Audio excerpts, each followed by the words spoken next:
Have you ever thought to yourself, I totally wish my phone could fold in half? If so, join the club, and if not, now all the wildest dreams you've never had are coming true with the world's first foldable phone you can actually buy. It's called the FlexPi from a company called Royole. It's literally the first phone with a foldable screen that's commercially available. Yeah, Samsung did have one once upon a time, but they still haven't gotten around to actually releasing the Galaxy Fold yet, so I'll believe it when I see it and can actually buy one. Inside the box is whatever this is, and here is the FlexPi, with some instructions on how to fold and unfold the phone written on the outer covering. Honestly, I think it looks pretty cool. It feels solid and heavy. I held one of these for the first time at CES this year, but obviously since that was a demo unit and not my own personal device, I wasn't going to try to see what happens when it's bent both directions. Today though, this one here is all mine, and there's no one here to stop us. Let's get started.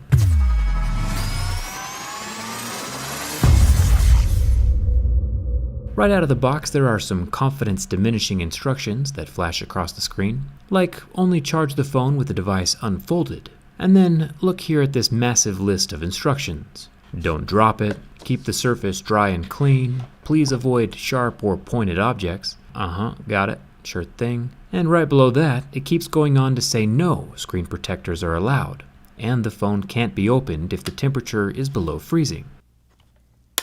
It also looks like the side of the phone is super magnetic. This is going to be fun.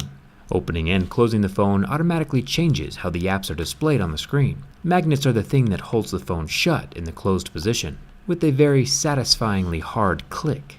The magnets will definitely keep the phone from ever flopping open on its own. The hinge of the phone here in the center is covered with a very dark blue rubberish material and held in place by a series of hex screws. It takes up a good portion of the back panel real estate. It looks like one of those wrinkly dogs, or even a slinky that can be bent back and forth. Good luck slapping a D-brand skin on this one. When it does snap closed, it leaves just enough room inside for a pencil to slip into the gap between the back halves. Might be a perfect spot for a future stylus, just saying. The two back panels have a subtle shimmer that we see on most smartphones these days, low-key and doesn't really draw attention to itself. Well, besides the fact that it folds in half.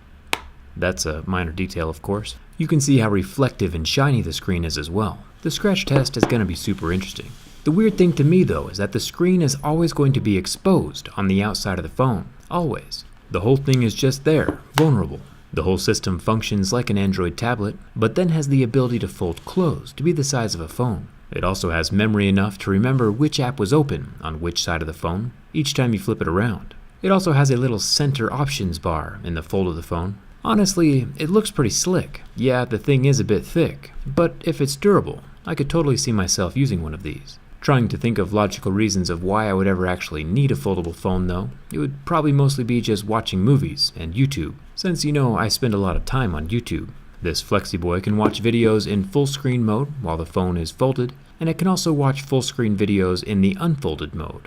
Honestly, pretty darn cool. A company called Asurion did a study one time and found that people check their phones on average about 80 times a day, and judging by the amount of people I see texting and driving, I believe that number.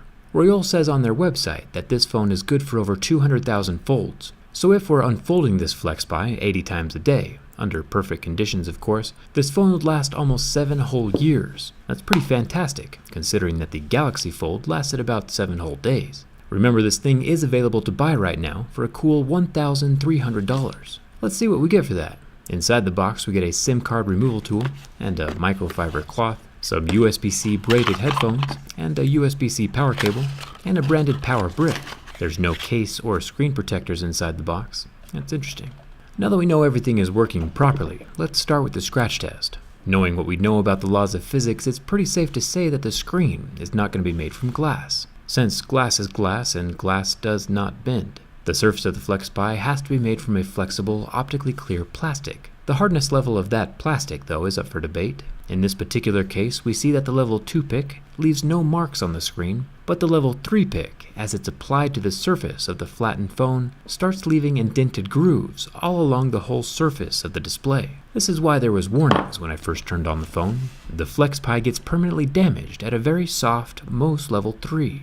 This is the main reason having a screen on the outside of the fold is a bad idea. When it's in your pocket, both sides of the screen are rubbing up against the sides of your pocket, and again, when it's folded on a table, one screen side will always be touching something hard. There is no safe zone. Watch as my fingernail can also damage the screen permanently. This thing is going to get pretty wrecked with everyday use, especially since screen protectors are not allowed. Samsung's implementation of having the screen fold up inside the phone is hypothetically the better of the two methods, since the closed fold protects the plastic screen. But, their phone also only lasted a week, so you win some and you lose some.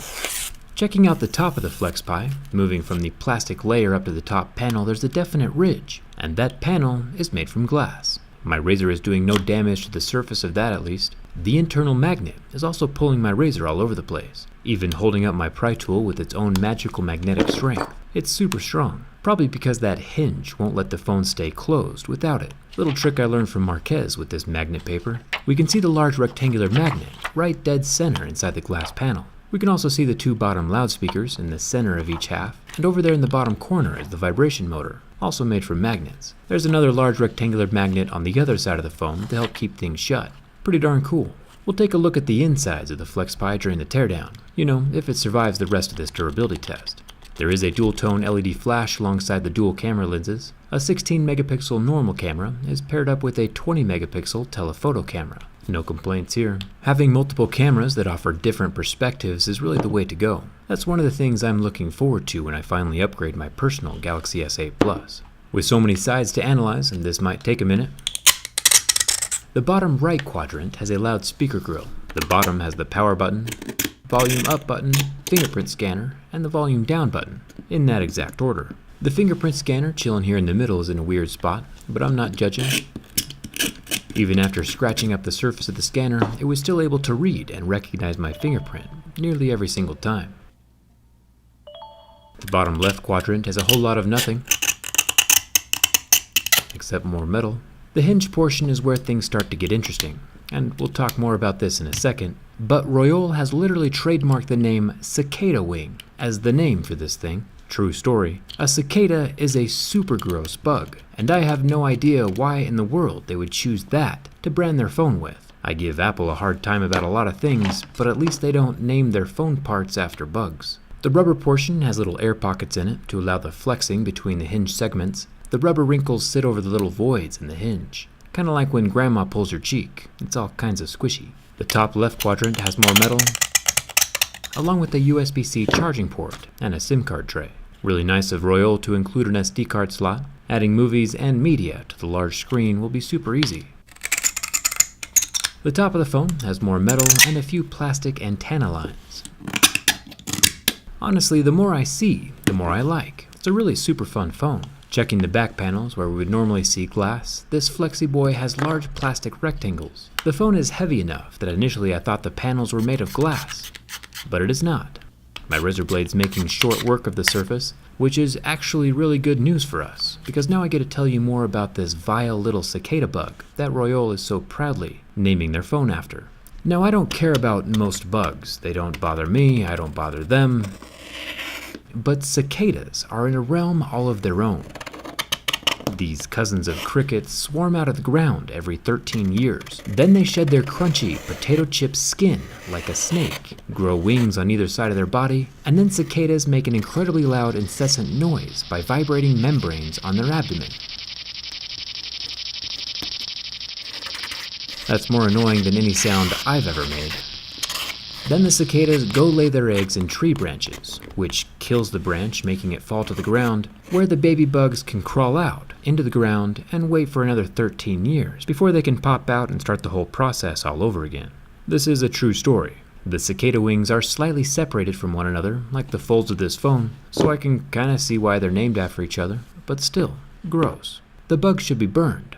Nailed that transition. The 7.8-inch 1920 by 1440 flexible display lasted about 5 seconds under the heat from my flame. The screen is so thin, there's no insulating layer over the pixels to absorb the heat like we see on glass phones. The flame directly burns the pixels, literally destroying them to the point of no return in 5 seconds. Makes me wonder if impacts or pressure points might do the same to individual pixels. Especially since if the folded phone accidentally drops, no matter how it falls, it's gonna hit the screen area. It'll be interesting to see how this phone progresses into the wild as more people own it. Now it's time for the bend test. When bending from the front, we get a nice uniform fold along the center of the device with a satisfying click at the end as the magnets latch together. The screen still rotates to face whatever side is active at the moment.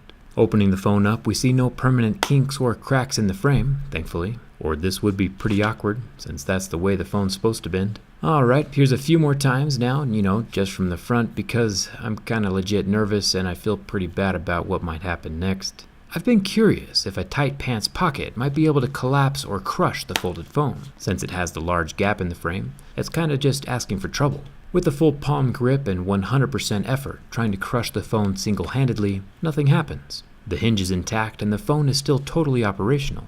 The hardware is going to be uncrushable by the pocket of your skinny jeans. My fingers do not hurt the pixels either, so I'm glad for that. But what happens if the phone is laid flat and grandma sits on it? Well, to be honest, it actually flexes quite a bit in the wrong direction, with no damage, going from the flat 180 degrees all the way to a 270 degree three-quarter circle before the hinge finally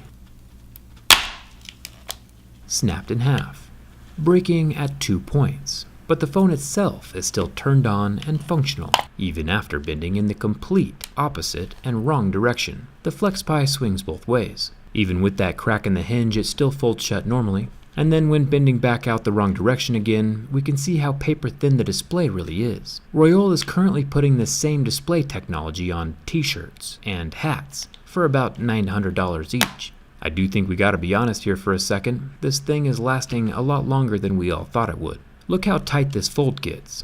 Flexible screen technology is pretty amazing. I can literally bend this FlexPi any way I want and it's still functioning. My mind is blown. I don't even really know what to do with myself right now.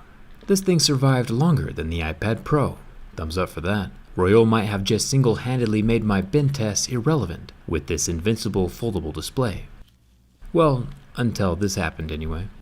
One wrong fold at an angle pinched the screen in a way that finally cracked it right down the center. Apparently the display can only be folded along one plane, which makes sense. The structure of the phone hinge got demolished in the first bend, so there wasn't anything there to support the screen from behind. The large, gentle curve of that hinge made each folding movement easier on the screen. Even though we've seen the display can handle much tighter creases, having that gentle fold I'm sure preserves longevity. That one long crack along the center finally did kill the touch sensitivity of the phone as well. But either way, the Royole FlexPi put up a really good fight, and I'm downright impressed. I'm a huge fan of this new flexible innovation, even now in the beginning stages where it's not totally useful. I think that with normal use, the FlexPi will probably last for quite a while. It almost even won this round. And even though the phone ended up dead, I think we should have a moment of silence for the world's first foldable phone.